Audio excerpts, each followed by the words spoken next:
You're almost done. You've outlasted everyone but me. And you don't have to necessarily answer this. You can comment if you want. But I think one of the problems I've always had with discussion of the border is that people who often are conservative and talk about fiscal conservatism, once we start talking about the border, then it's all out the window.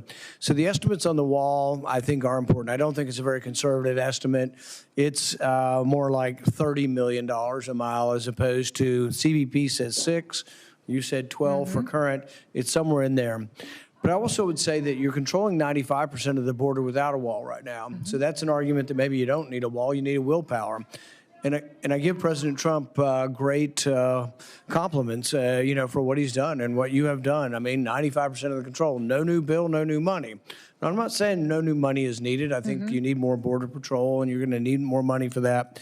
But I think it should be within reason. Now, if I were in charge of the border, though, and I wanted immediate control and I wasn't quite there yet, I would put 100 helipads down, concrete, about 50 yards by 50 yards, and I'd put 100 helicopters along the border every 10 miles, and I'd simply use technology to patrol the border, and I'd pick anybody and everybody up who crosses the border illegally with the helicopters. And I think you could do that, and you'd probably do it for $500 million versus $46 billion.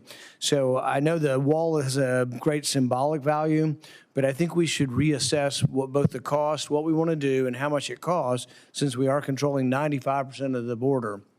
I think part of it is you've moved some money forward that needs to be replaced.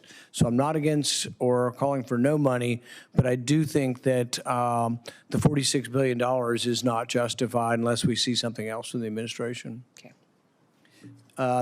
Thank you for your time today and your commitment to work with the committee. The hearing record will remain open until 5 p.m. May 21st, 2025 for the submission of statements and questions for the record.